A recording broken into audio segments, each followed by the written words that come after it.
주님께서 오늘 우리에게 어떤 말씀을 주실까요?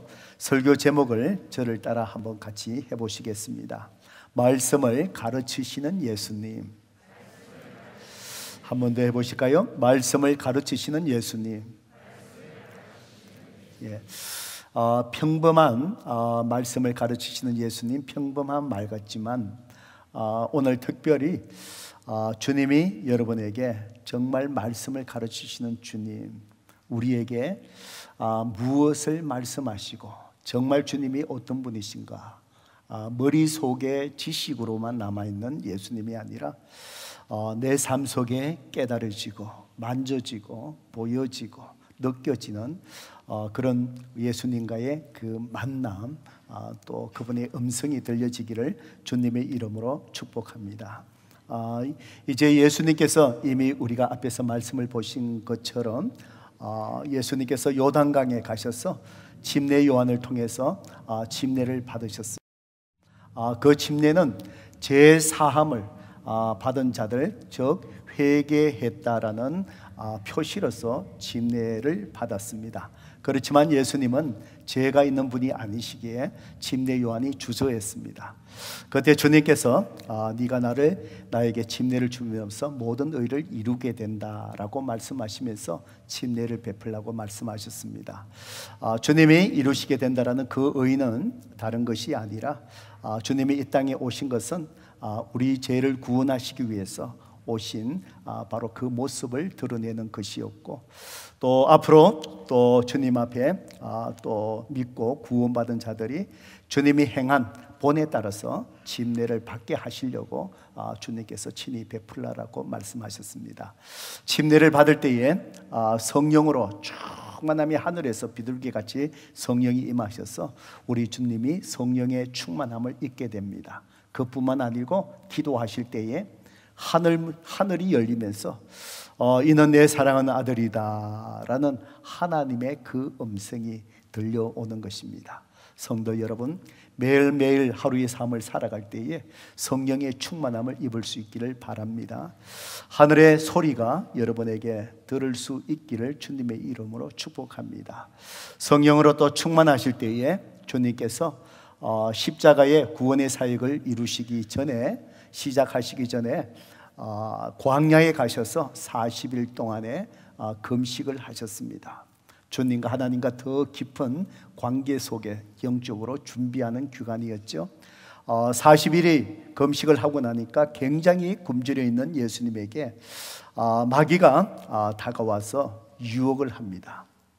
그래서 주님께서 또 하나님의 말씀으로 또 성령으로 충만하시기 때문에 주님께서 모든 사탄의 권세를 다 이기셨던 그 예수님의 모습을 누가는 기록을 했습니다.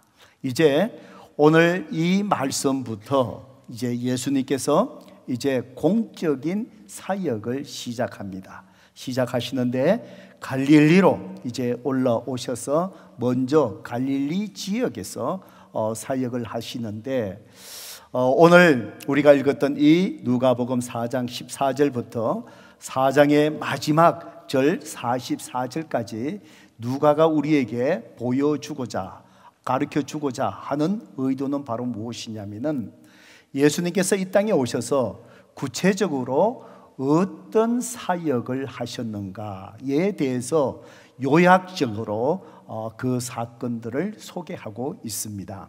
먼저 14절에서 30절까지 우리가 읽었던 이 말씀을 통해서 바로 예수님은 이 땅에 오셔서 가르치는 자로서의 예수님의 정체성을 이야기하고 있습니다. 계속해서 여러분 성경책을 쭉 한번 보시면은 31절부터 37절까지의 말씀을 보면은 어떤 사건이 나오지요? 또 귀신을 쫓아내는 사건을 통해서 바로 예수님은 귀신을 쫓아내시는 자로서의 예수님의 정체성을 얘기하고 있고요. 그 다음에 38절부터 41절까지의 말씀을 보시면은 모든 병자들을 고치는 자로서의 예수님의 정체성을 소개하고 있고, 마지막으로 42절부터 이제 44절까지의 말씀을 보면은 이제 가시는 곳곳마다 복음을 전하시는 자로서의 예수님의 정체성을 이렇게 소개를 하고 있습니다. 성도 여러분, 하나님의 백성들이 모여있는 공동체 교회는 이렇게 예수 그리스도께서 이 땅 속에 하신 사역을 잘 계승해서 이어가는 그리스도의 몸이 되어야 합니다. 이것이 교회의 건강한 모습입니다. 그래서 우리 교회는 다 함께 배우고 섬기는 교회, 바로 예수님께서 말씀을 가르치시고 귀신을 쫓아내시고 병자들을 고치시는 예수님의 섬김, 그리고 가는 곳곳마다 천국 복음을 전하셨던 예수님의 사역을 잘 계승하는 것이 교회가 존재하는 이유고 하나님이 기뻐하시는 교회라고 믿고 우리는 다 함께 하나님 말씀을 배우고 또 여러 가지 필요한 사람들에게 섬김의 삶을 살아가면서 천국 복음을 전파하는 선교하는 교회가 우리가 되고자 하는 이유가 바로 여기에 있습니다.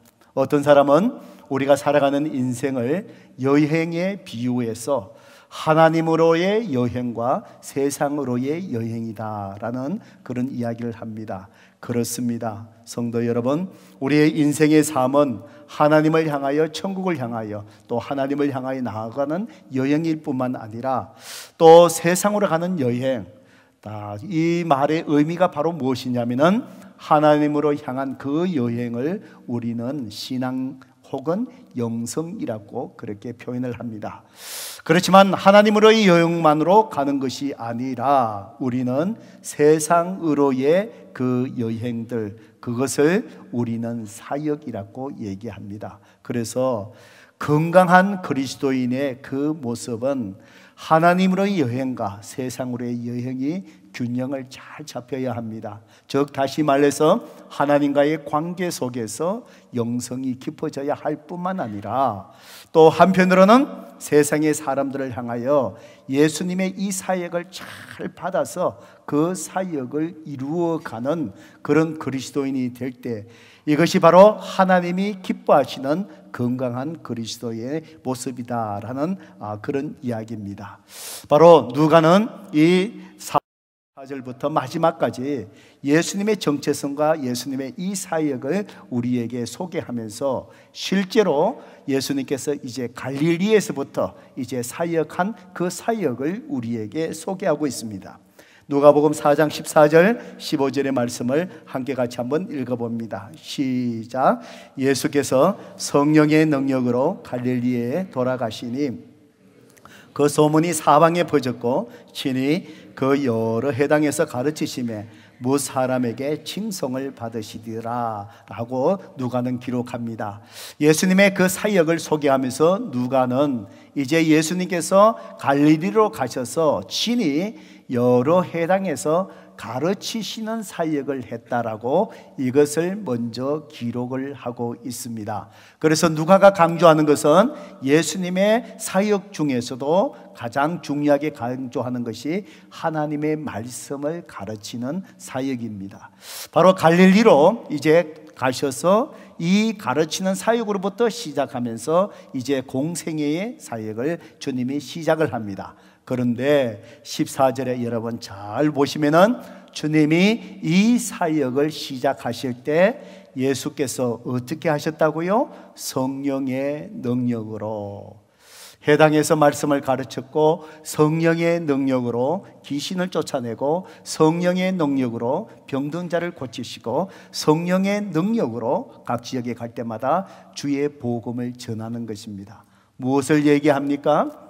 주님이 하신 이 사역들을 우리가 잘 감당하기 위해서는 먼저 성령으로 충만해야 된다라는 이야기입니다. 성도 여러분, 여러분이 주님의 사역을 본받아서 섬기고 또 여러 가지 일들을 감당해 나갈 때 먼저 주님 안에서 성령의 충만함을 입을 수 있기를 주님의 이름으로 축복합니다. 성령으로 충만하셔야 여러분의 사역이 즐거워집니다. 성령으로 충만하셔야 모든 것을 감당할 수 있는 힘을 하나님이 주십니다. 성령으로 충만하지 아니하고 우리의 책임과 우리의 열정으로만 모든 일들을 사역을 감당하려고 할 때 우리는 쉽게 지치게 될 것이고 얼마 가지 않아서 우리는 입가에 불평과 불만만이 나오게 되게 될 것입니다. 그래서 성령으로 충만하셔야 됩니다. 이제 예수님께서 성령으로 충만해서 바로 갈릴리, 바로 자기의 고향인 자라났던 나사렛에 가서 이제 말씀을 가르치고 전하는데, 우리가 읽었던 이 말씀처럼 어떤 일이 일어나지요? 주님이 말씀하신 것에 대해서 이제 그 나사렛 사람들이 말씀을 듣고 부딪히는 일들이 일어나서 결국은 예수님을 끌고 벼랑으로 끌고 가서 밀어제쳐서 예수님을 죽이려고 하는 험한 일이 고향 나사렛에서 일어나는 것입니다. 성도 여러분, 바로 이 나사렛 사람들이 해당해서 주님이 성령으로 충만해서 하나님 말씀을 가르칠 때 그들이 말씀을 듣고 왜 주님을 밀어제쳐서 벼랑에 떨어뜨려서 죽이려고 하는 그런 일들이 일어났을까요? 왜 이런 일들이 일어났을까요? 그것은 다른 것이 아니라 주님께서 말씀을 가르치시고 전할 때에 나사렛 사람들이 하나님의 그 주님의 말씀을 제대로 잘 받지 못했기 때문입니다. 말씀을 제대로 받지 못하니까 주님이 누구신지를 제대로 깨닫지를 못합니다. 말씀을 제대로 받지 못하니까 그 말씀이 그들을 바로 말씀에 부딪혀서 넘어지게 되는 그런 일들이 일어납니다. 성도 여러분, 그 일들은 오늘 저와 여러분 모두에게 일어날 수 있는 일들입니다. 오늘 우리는 수없이 하나님 말씀을 우리가 받고 있는데 그 말씀 앞에 놓일 때마다 하나님의 그 말씀을 제대로 하나님 주님의 말씀을 받지 못하면은 여러분은 여전히 그 말씀에 부딪혀 넘어지게 될 것이고 그 말씀을 통하여 또 다른 사람에게 상처를 내게 될 것이고 그 말씀으로 인하여 여러분의 믿음으로 넘어지게 되는 시험에 빠지게 될 그런 일들이 일어난다는 것입니다. 성도 여러분, 주님의 말씀을 잘 받을 수 있는 성도 되기를 주님의 이름으로 축복합니다. 오늘날 하나님의 말씀은 정말 홍수처럼 너무나 많이 넘쳐납니다. 옛날에 한 30년 전만 하더라도 정말 이민 사회에서 정말 하나님의 말씀이 참 듣기가 쉽지 않았습니다. 담임 목사님을 통해서 전해지는 말씀만을 계속해서 이제 같은 말씀을 드려야 되지요. 밥도 자꾸 맛있는 밥이라도 계속 같은 밥 먹으면 어떻습니까? 물리잖아요, 그렇지요? 때로는 다른 목사님의 말씀도 들어봐야 되고 교육자들의 말씀도 들어보고 그래야 되는데 그 당시에는 그게 안 되니까 참 말씀이 참 귀했습니다. 그래서 한국에서 정말 훌륭한 목사님이 부흥해 오신다, 달라스에. 그러면은 모든 교회 성도들이 글로 다 몰리는 거예요. 가서 그 말씀을 듣고 막 은혜 받고, 또 이쪽 교회에서 부흥해 한다 그러면은 또 몰려가서 그 교회 가서 또 말씀을 듣고 막 그랬습니다. 요즘은 어떻습니까? 부흥해 한다 그러면은 자기 교회 교인도 잘 안 옵니다. 이게 모든 요즘 교회들이 이 저녁 집회가 이 부흥회 이게 하면은 이 잘 안 돼요. 자, 왜 그렇습니까? 우리 주위에 말씀이 홍수처럼 넘치니까. 온라인에 인터넷에 들어가서 클릭 몇 번만 해보면은 한국에서 정말 내노라 하는 그 목사님의 그 메시지 많이 이렇게 들을 수 있지요. 그리고는 또 어떻습니까? 골라가면서 듣는 거예요. 어떤 목사님 말씀이 좋다 그러면은 골라가서 막 듣잖아요. 성도 여러분, 다른 인터넷을 통해서 이 말씀을 듣는 것 참 중요하지만 잘 절제하셔야 됩니다. 외식도 많이 하면 건강에 나빠요. 영적인 생활에 도움이 되지 않습니다. 스스로 하나님의 말씀을 받는 것, 남이 지어주는 그 밥을 먹는 것, 그것이 아니라 내 스스로 밥을 지어서 맛있게 먹을 수 있어야 되는 것, 그것이 바로 뭐냐? 하나님 말씀을 직접 묵상하고 그 영의 양식의 말씀을 스스로 먹을 수 있어야 돼요. 스스로 지어 먹는 게 귀찮으니까 자꾸 맛있는 말씀만 자꾸 골라서 먹으니까 이게 좋은 것 같지만 이게 내가 스스로 밥을 해 먹지를 못하니까 이게 영적인 불균형이 일어나는 것이지요. 자, 여러분, 이렇게 오늘날 우리 주위에 수없이 하나님의 말씀이 넘쳐나는데, 그런데 오늘 그 말씀을 많이 듣는 성도들의, 오늘 저와 여러분을 포함한 주위의 이 사람들 한번 보셔요. 30년 전의 말씀이 참 귀하게 여겼던 그때의 성도들보다 오늘날 말씀의 홍수 속에 살아가는 성도들의 삶이 확연하게 다른 변화의 모습이 있습니까? 모르겠어요. 저는 그렇지 않는 것 같아요. 오히려 30년 전에 그 말씀이 정말 부족했던, 갈급했던 성도님들의 신앙생활이 더 훌륭했던 것 같아요. 그들의 삶에 더 변화가 있었던 것 같아요. 헌신된 모습이 있었던 것 같아요. 오늘날 수 없는 말씀을 홍수 속에 있는 오늘날의 그리스도인의 이 삶에 보면은 그 삶 속에 말씀에 대한 변화가 없는 거예요. 왜 그렇습니까? 머리에 지식은 쌓여져 있을지는 몰라요. 하나님의 말씀이 지식에 쌓여져 있다면 그건 무슨 소용일까요? 그 말씀의 깨달음이 내 삶 속에 열매가 맺혀지지 않는다면 그 지식이 나세렛 사람들이 예수님의 벼랑에 미치는 것처럼 자기뿐만 아니라 다른 사람에게 오히려 해롭게 되고 독이 되는 그 일들이 일어날 수 있다는 것이죠. 왜 많은 말씀 속에서 변화된 삶 속에 열매가 보이지 않을까요? 아마 먼저는 우리가 판단할 수 없지만 제대로 예수 그리스도를 구세주로 주인으로 인격적으로 만나지 못했기 때문에 그렇습니다. 주님을 인격적으로 만나지 못한 상태에서 아무리 성경을 연구하고 공부한다 할지라도 영적인 깨달음이 있을까요? 지식은 쌓일지 모르지만 그 말씀이 그 인생을 변화시키지 못하는 거예요. 영적으로 죽어 있는 상태이기 때문에. 예수님을 만났다면 왜 변화되지 않을까요? 하나님의 말씀을 제대로 받지 못하니까 그 말씀의 열매가 맺히지 못하는 거예요.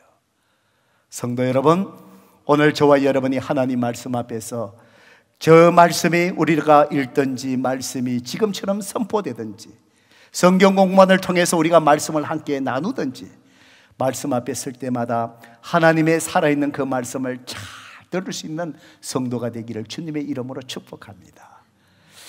어떻게 하나님 말씀을 우리가 제대로 잘 받을 수 있을까요? 오늘 이 나사렛 사람들이 예수님의 말씀을 제대로 받지 못한 모습을 통해서 오늘 저와 여러분에게 주님께서 세 가지를 오늘 말씀해 주십니다.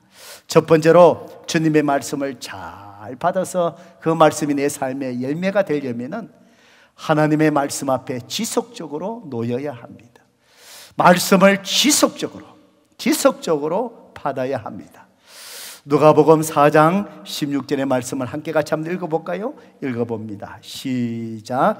예수께서 그 자라나신 곳 나사렛에 이르사 안식일에 늘 하시던 대로 회당에 들어가서 성경을 읽으려고 서시매.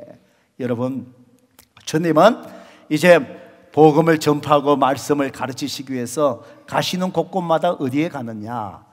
유대인들이 모여있는 회당을 찾아갑니다. 그래서 안식일에 고향 나사렛에 가셔서도 안식일 날 회당에 찾아가는 거예요. 자, 회당에 가셔서 이 말씀 잘 보셔요. 나사렛에 이르사 어떻게 하셨다고요? 안식일에 늘 뭐 하시는 대로요? 하시는 대로, 늘 하시는 대로 회당에 가셔서 성경을 읽으셨다. 말씀을 가르치셨다. 여러분, 늘 하시던 대로, 이것은 뭘 얘기할까요? 주님이 나사렛에서만 가셔서 회당에서 말씀을 가르치신 것이 아니라 주님은 어느 곳에 가든지 간에 회당에 가실 때마다 성경을 읽고 그 말씀을 강의하고 항상 가르치신 일을 늘 하시는 대로 지속적으로 반복적으로 주님은 말씀 가르치는 사역을 그렇게 하셨다는 거예요. 성도 여러분, 하나님의 말씀을 가르치는 것은 인내를 필요로 하는 지속적인 수고라는 사실을 아셔야 합니다. 우리 교사들, 우리 목자님들, 우리 교역자들, 우리가 하나님의 말씀을 가르치는 것 그냥 한 번 가르치는 것이 아니고 계속해서 그 말씀을 가르치는 것이 정말 지속적인 수고의 사역이라는 것. 말씀을 배우는 것도 마찬가지입니다. 말씀을 받는 것도 마찬가지입니다. 그냥 한번 말씀을 받고 끝나는 것이 아니라 매일의 삶 속에 한평생 하나님 말씀을 계속해서 묵상하며 주님의 말씀을 받는 것이 많은 일내를 필요로 하는 수고의 사역이라는 것을 우리는 기억해야 됩니다. 그래서 사도 바울은 갈라디아서 4장 19절에 그는 무엇이라고 얘기합니까? 너의 자녀들아, 너희 속에 그리스도의 형상을 이루기까지 다시 너희를 위하여 무엇을 한다고요? 해산하는 수고를 한다라고 얘기합니다. 하나님의 형상, 하나님의 말씀으로 주님을 닮아가는 아름다운 그리스도의 그 성품의 열매를 맺어가게 하기 위해서 사도 바울은 한 영혼을 붙들고 갈라디아서 메시지를 듣는 교회 성도들을 향하여 다시 너희를 위하여 뭘 한다고요? 해산의 수고. 여러분, 해산의 수고의 고통과 아픔이 얼마나 크신지 아십니까? 요즘 하도 무통주사를 맞으니까 자매님들조차도 모르신 것 같아요. 예. 여러분, 저는 알아요. 제가 애를 놓은 건 아니지만 이 해산의 고통이 어떤 거냐면요, 혹시 여러분 담석증, 그 요석 그게 있어갖고 이 콩팥에서 이렇게 그 요도로 들어오다가 그 스크래치 내는 거, 그거 고통 겪어보신 분 계세요? 예, 저는 겪어봤습니다. 한 10몇 년 전에. 그 고통이 얼마나 큰지요.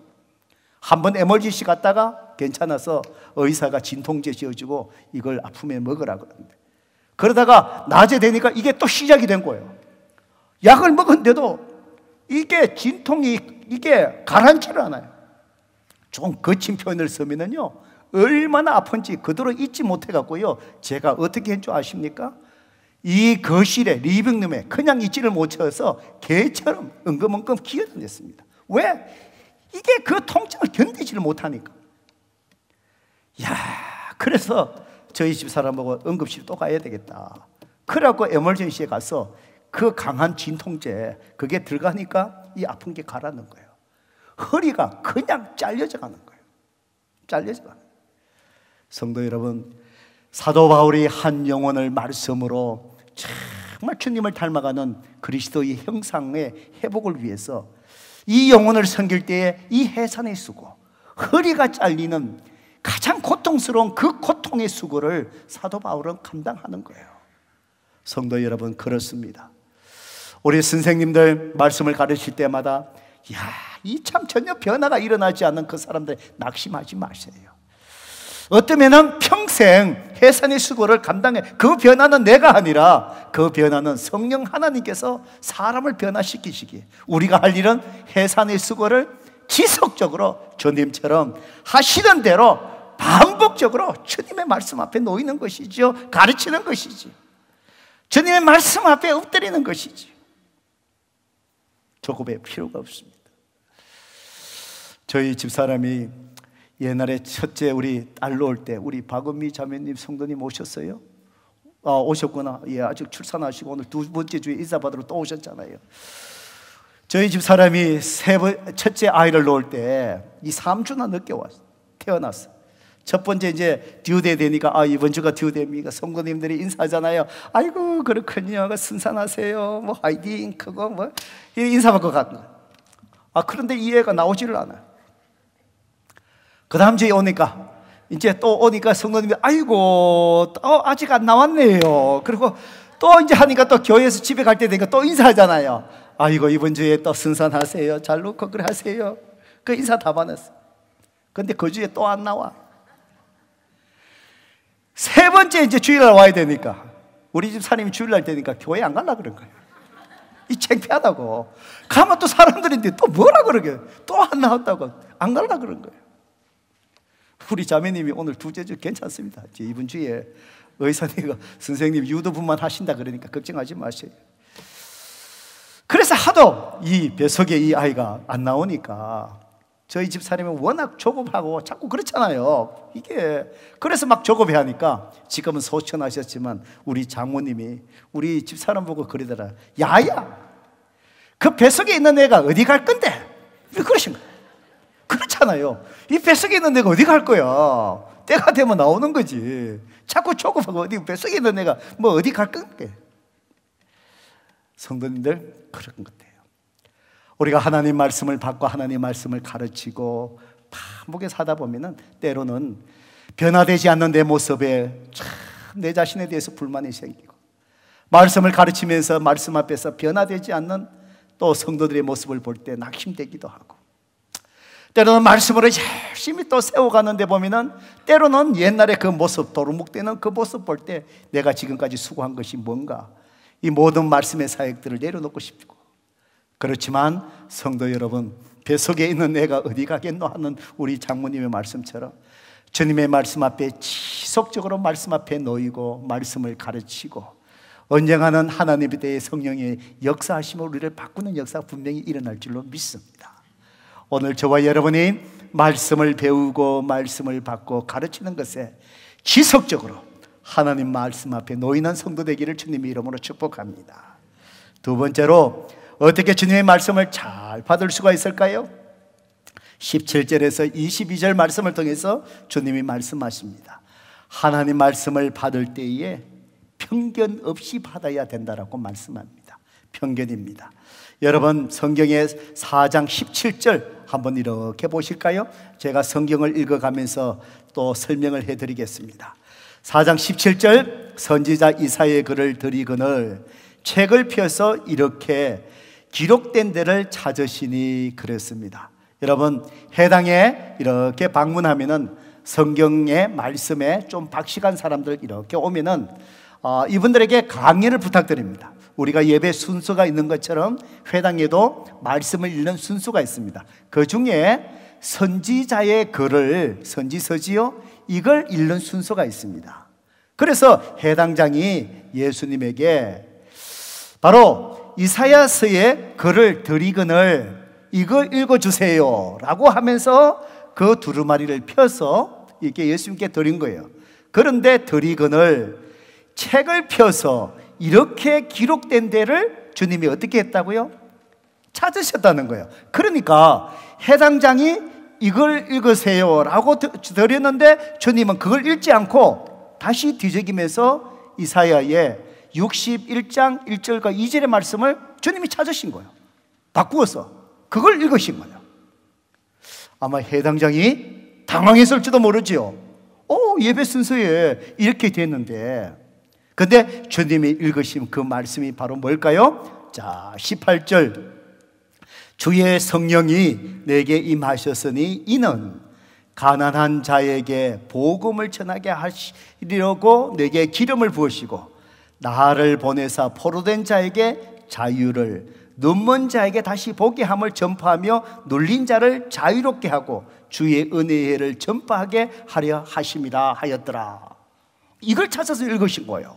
자, 여러분, 이 말씀을 한마디로 얘기하면은 이 이사야서에 있는 예언의 말씀은 바로 무엇을 얘기하시는 것이지요? 메시아가 오셔서 하실 사역을 이야기하는 거예요. 바로 포도로 된 자를 풀어주고 눈먼 자에게 다시 보게 하고 죄 가운데 눌려있는 자들을 다 구원하실 메시아의 사역을 설명한 거예요. 그 다음에 이걸 읽고 20절에 책을 덮어 그 맡은 자에게 주시고 어떻게 하죠? 앉으시니, 말씀을 읽고는 이제 해당장에서 앉고 그 다음에 해당에 있는 자들이 다 주목하여 보더라. 이제는 그 말씀에 대해서 이제 강의를 하는 거예요. 읽을 때는 서서 읽고 그 다음에 강의할 때는 이제 앉으셔서 그 말씀을 풀이해 주시는 거예요. 그래서 사람들이 주목을 하는 겁니다. 자, 그러면서 21절 우리 같이 한번 읽어볼까요? 시작. 이에 예수께서 그들에게 말씀하시되 이 글이 오늘 너희의 귀에 응하였느니라 하시니. 그래서 강의를 쭉 하고 한마디로 이제 예수님이 마지막에 요약하시면서 하신 말씀이 바로 뭐지요? 방금 읽었던 설명을 했던 이사야서 이 말씀이 오늘 너희 귀에 응하였느니라. 그 얘기는 바로 뭐지요? 바로 이사야서에 예언된 구세주 메시아가 오늘 이 말씀이 예언이 너희에게 응하였다. 이게 바로 뭘까요? 내가 바로 메시아다. 바로 이건 거예요. 바로 이 결이 지금 성취되었는데 바로 내가 메시아다. 그러다니까 어떻게 되지요? 웅성웅성 할 거 아니에요? 웅성웅성 할 거 아니에요? 자, 22절 읽어볼까요? 읽어봅니다. 시작. 그들이 다 그를 증언하고 그 입으로 나오는 바 은혜로운 말을 놀랍게 여겨 이르되 이 사람이 요셉의 아들이 아니냐. 자, 여러분, 주님께서 이사야 말씀을 쭉 설명하시고 그 반응을 보세요. 그들이 그가 증언하는 것, 입으로 나오는 그 말씀이 은혜로운 말, 그게 다 은혜로운 거예요. 은혜를 받은 거예요. 은혜를 받았는데 그들이 어떻게 해요? 놀랍게 여겼다. 이 놀랍게 여겼다 이 말은 긍정적인 단어가 아니고 부정적인 단어예요. 무슨 얘기냐? 은혜를 받기는 받았는데 그 이사야 말씀을 설명하고 강의해 준 말씀을 들어보니까 은혜는 받기는 받았는데 뭔가 이게 흡족하지를 못하는 거예요. 이 말이 응했다 그러니까 당신 메시아다, 자기가 메시아다 그러시니까 은혜를 받기는 받았는데 이게 마음속에까지 내려오지를 못하는 거예요. 동의가 안 되는 거예요. 그 이유가 바로 무엇입니까? 이 사람이 요셉의 아들이 아니냐. 왜 메시아가 이 땅에 오시고 예수님이 메시아라는 이 말이 그대로 성취되었다는 이 말, 은혜도 받았지만 왜 이 말씀을 그대로 자기의 삶 속에 아멘 하면서 열매 맺지 못하느냐는 거예요. 이 사람이 요셉의 아들이 아니냐. 뭐예요? 어릴 때부터 자라난 예수님을 다 안다는 거예요. 목수 아버지 밑에서 옆에서 도우면서 생애를 이렇게 이어가고 도왔던, 또 실제로 목사일도 하시던 그 예수님의 인간적인 자라남, 모든 것을 다 한다는 거예요. 너무 잘한다는 거예요. 예수님을 인간적으로 알고 있는 익숙함에서 오는 그 장벽을 뛰어넘지 못한 거예요. 그 인간적인 예수님을 잘 안다라는 자기의 편견, 선입관, 이 속에서 오늘 이 말씀이 응하였다라는 메시아로 오신 분이라는 거기에 바로 편견에 사로잡히다 보니까 그 말씀을 제대로 받지를 못한 거예요. 예수님의 실체를 제대로 깨닫지 못하는 거예요. 성도 여러분, 그렇습니다. 오늘 하나님의 말씀이 수없이 선포되고 수없이 인터넷을 통해서 여러분의 말씀을 듣지만 왜 그 말씀이 여러분을 정말 변화시키는 하나님의 레마의 말씀으로 열매 맺지 못할까요? 우리의 선입견을 내려놓지 않아서 그래요. 하나님 앞에 벌거벗은 내 모습대로 말씀 앞에 겸손하게 놓이지 않기 때문에 그래요.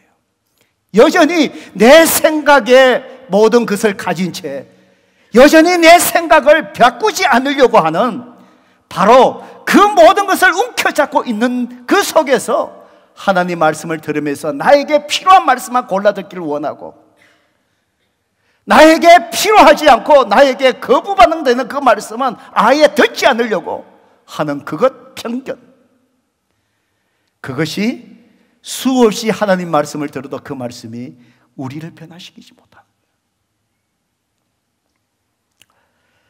여러분, 저는 목회하면서 쭉 이렇게 보다가 이런 사람 저런 사람 뭐 다 이렇게 경험하지 않습니까? 참 그분을 이렇게 볼 때마다 참 제 마음속에 안타까움이 있는 사람들이 몇 분 계셔요. 열심히 오랜 젊은 시절부터 열심히 교회를 쭉 섬기셨던 그런 분인데 그분을 생각해보면 항상 불평하는 소리밖에 안 들려요. 불평하는 소리. 그렇다고 그분이 교회를 섬기지 않는 분이 아니에요. 누구보다도 열심히 섬기는데 그 입속에 항상 불평이에요. 불만이에요. 항상 비난이에요. 성경을 가르치기도 하고 성경에 대한 지식은 정말 많아요. 신학교 졸업한 신학생들 뺨칠대로 성경의 지식은 많아요. 책도 많이 보고요. 주소 들은 것도 많고. 요즘 인터넷 들어가면은 얼마나 많은 정보들이 있습니까? 여러분 그거 잘 들으셔야 돼요. 잘못 들기 시작하면은 인터넷에 위험스러운 거 굉장히 많아요. 제가 이름 대라면은 어떤 목사 여러분 함부로 듣지 마세요. 이상하면은 물어보셔요. 그게 아닌데 조금씩 하다 빨려들기 시작하면은 여러분들 이단에 가보세요. 많이 배운 사람들 수없이 많아요. 왜 그 사람들이 잘못된 거 뻔한 일에 왜 빠져드느냐? 그 속에서 세뇌교육이 돼버리는 거예요. 그 속에서 빠져나오지를 못한 거예요. 신앙생활 다 무너지는 거예요. 성령 지식이 많아요. 그런데 그분의 삶 속에 보면은 전혀 예수 믿는 사람이 변화가 없는 거예요. 변화가 없는 거예요. 머릿속에 있는 지식을 가지고 수없이 난도질하는 거예요. 교회는 이래서 안 되고, 목사는 이래서 안 되고, 전도사는 이래서 안 되고, 교회 중직자는 이래서 안 되고, 수없이 얘기하는 옳은 말 같지만 그 속에서 그 사람의 삶을 보고 있다는 사실을 그걸 깨닫지를 못하는 거예요. 그분의 그 삶 속에 보면은 금방 예수 믿은 사람보다도 더 유치한, 성숙되지 못한 유치함이 그 속에 있는 거예요. 왜 그럴까요? 20년, 30년 그렇게 성경을 많이 아는데도, 수없이 교회를 다녔는데도, 수없이 희생하고 섬기는데도 왜 그럴까요? 교회 생활에 익숙함에 빠져있기 때문에 그래요. 내가 안다라는 교만에 빠져있어서 그렇다니까요. 내가 주님 안에서 뭔가 썸바디라는 바로 그런 교만성, 그 속에 있으니까 이 하나님의 말씀이 자기 자신을 비추지 못하는 거예요. 자기의 선입관, 익숙함들, 그 속에 있으니까 하나님의 말씀을 제대로 받지 못하니까 머릿속에 지식은 쌓일지언정 그 말씀이 그 사람의 인생을 바꾸지 못하는 거예요. 이상한, 좀 거친 표현을 쓰면은 이상한 괴물로 변해버린 거예요. 괴물로 변해버린 거예요. 성도 여러분, 하나님 앞에, 말씀 앞에 놓을 때마다 벌거벗은 자처럼 겸손하게 설 수 있기를 바랍니다. 하나님께서 나에게 말씀하셔서 때로는 내 속에 있는 은밀한 죄를 책망하실 때, 주님, 제가 아직도 이렇게 연약합니다. 주님 용서해 주세요. 이 말씀 앞에서 주님이 나에게 또 얘기하실 때, 주님 감사합니다. 제가 그렇게 살겠습니다. 주님 또 넘어지오니 성령님 저를 도와주셔야 합니다. 날마다 말씀 앞에 설 때 내 자신을 다 내려놓고, 목사의 허물도 내려놓고, 안수집 사라는 모든 직분도 내려놓고, 내가 얼마나 예수님을 믿었단 그것 내려놓고, 내가 교사라는 목자라는 이 모든 것 다 내려놓고 정말 하나님의 말씀 앞에서 겸손하게 두렵고 떨리는 마음으로 주님 말씀하시면 말씀하신 대로 부족한 점이 돋겠나이다. 내 모든 생각과 경험과 모든 것 내려놓고 주님 앞에 설 때, 그때 그 말씀이 나를 변화시키는 생명의 말씀으로 열매 맺게 될 줄로 믿습니다. 말씀 앞에서 우리의 편견들 다 내릴 수 있는 겸손한 우리 성도님 되기를 주님의 이름으로 축복합니다. 마지막으로 어떻게 주님의 말씀 잘 받을 수 있을까요? 23절과 30절까지 말씀에 보면은 하나님 말씀을 받을 때마다 우리는 그 말씀이 내 자신의 변화에 초점을 맞추셔야 됩니다. 내 자신의 변화. 여러분 성경책 23절 한번 보실래요?